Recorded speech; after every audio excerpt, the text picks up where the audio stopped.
Is this on? Good morning, everybody. Welcome back to my channel. Today we're celebrating Tulsi's birthday today because tomorrow I have to leave to Fort Worth. But normally we go to Joe's Crab Shack, but since they closed it down here in Kansas City or around the area, I decided to bring Joe's Crab Shack to her. So today I'm going to be making Joe's Crab Shack imitation classic steam pot, and I'm going to show you how easy it is. You can do it. Don't blink. Okay guys, so what you want to start off, you want to get a big pot and fill it to about 3/4, not all the way, and yeah, you want to do about that much, and you want cold water. I have the shrimp that we bought frozen, thawing out, just to kind of thaw it out. And I also have the crab, the Alaskan Snow crab, in a bowl of water. So it'll help clean it also, just soak it a little bit. So what I'm gonna do, I'm gonna put onion, 4 heads of garlic, and 2 lemons into the broth. So you just want to not dice this up, but just chop it into like quarters, That's going to give it the flavor. And for the seasoning, we picked this up. So I'm going to put about 1/3 cup of this seasoning.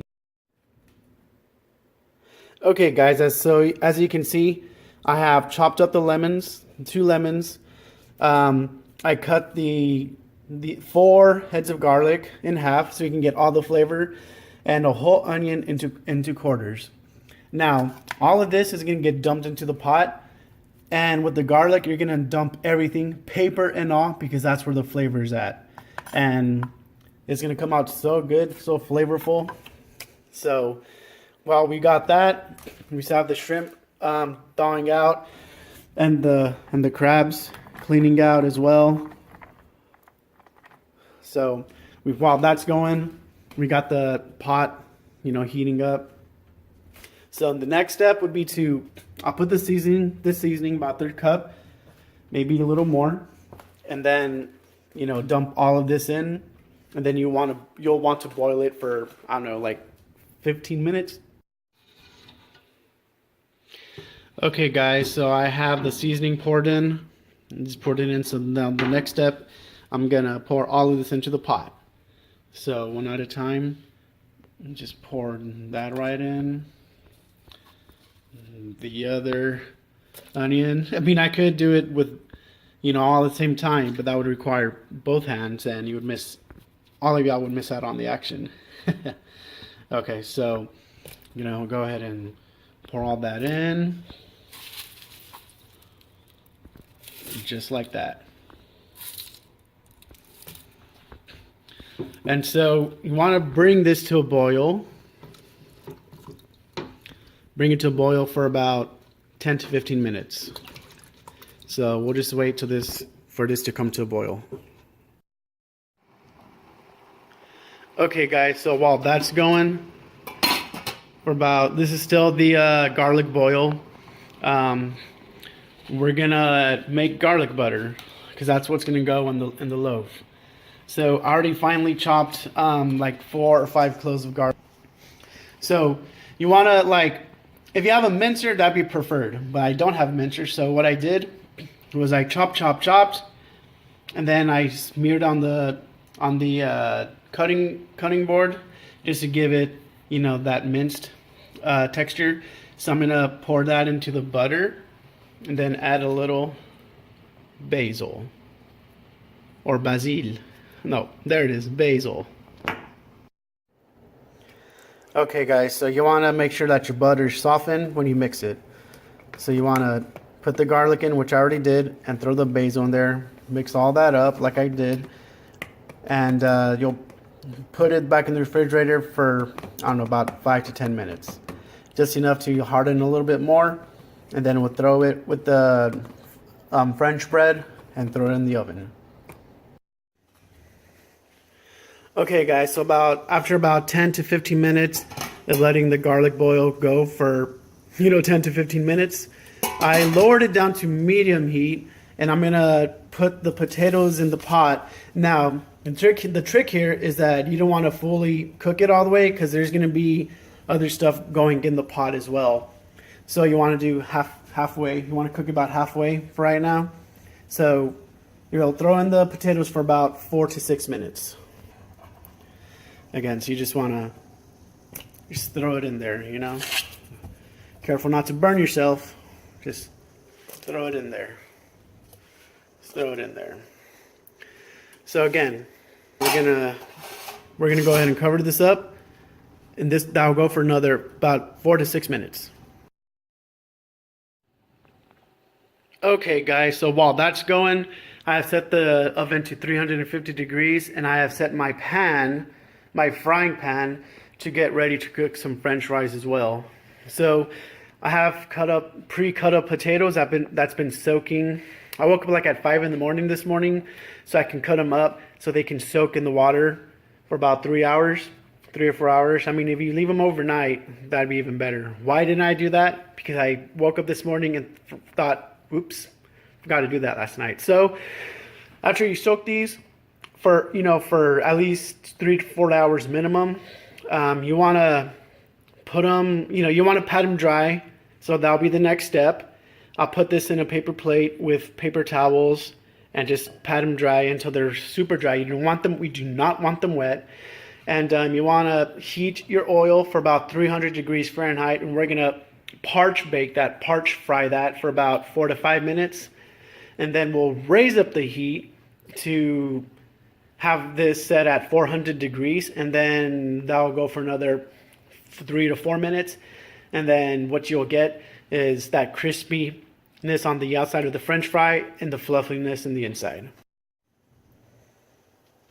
Okay, guys, so as you can see, my oil is at 317, which is fine, but now it's time to put in the fryer.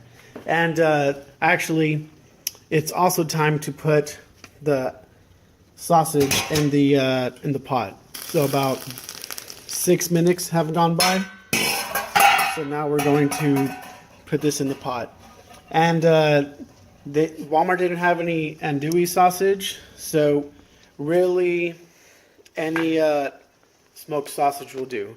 But as you can see, it's still going pretty nice. So we'll do that for another 6 minutes, then it'll be time for the crab.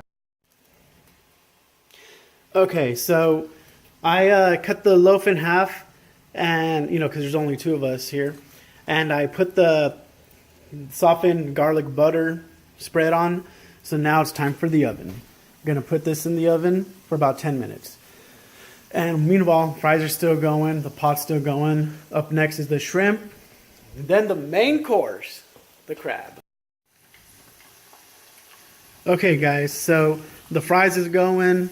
We got our bread going. Now I'm gonna throw in the shrimp. So we want to throw this in for about 10 minutes. So I'm gonna go ahead and open this lid. And I already this came pre-cooked, so we just need to do this for about 5 minutes. Let's just throw that in there. Oops, throw that in there. Just like that. Give it a little mix. Just like that.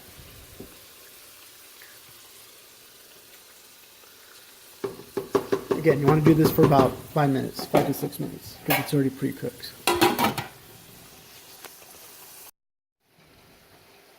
Okay, guys, now it's time for the main course, the crabs. So I set aside a bucket of cold water with ice cold water, because you don't want to have this cooking for too long because it's already pre-cooked. So you want to cook this for about 4 minutes, 4 to 5 minutes, no more than 5 minutes, because you don't want to overcook it. So have your boiling pot ready to go. So you're going to go ahead and put it in. Okay, let's go ahead and remove this guy. And I'm going to do one at a time. So in we go. And I have about 4 clusters. In we go. And in we go. Okay, so I'm going to... Wow. I'm going to push this down. Let it go. Let it go for 4 minutes.